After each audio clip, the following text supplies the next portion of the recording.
বৈষম্য বিরোধী আন্দোলন চলাকালীন রাজধানীর চানখারপুর এলাকায় মোহাম্মদ ইসমামুল হক নামের এক কিশোরকে গুলি করে হত্যার অভিযোগে করা মামলায় সাবেক আইজিপি চৌধুরী আব্দুল্লাহ আল মামুনের ৪ দিনের রিমান্ড মঞ্জুর করেছে আদালত। মঙ্গলবার কারাগার থেকে তাকে ঢাকা চিফ মেট্রোপলিটন ম্যাজিস্ট্রেট আদালতে হাজির করে পুলিশ। এরপর মামলার সুষ্ঠু তদন্তের জন্য তাকে ১০ দিনের রিমান্ডে নিতে আবেদন করেন মামলার তদন্তকারী কর্মকর্তা।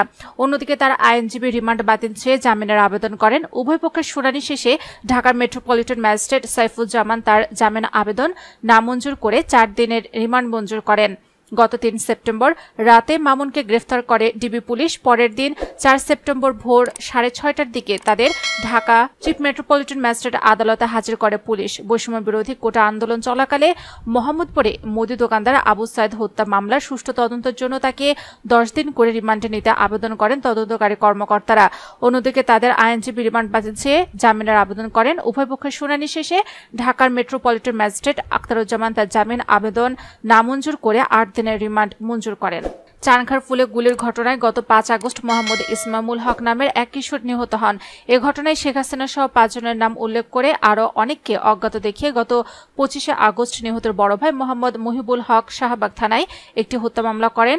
মামলায় আব্দুল্লাহ আল মামুন এজাহার নামীর আসামি।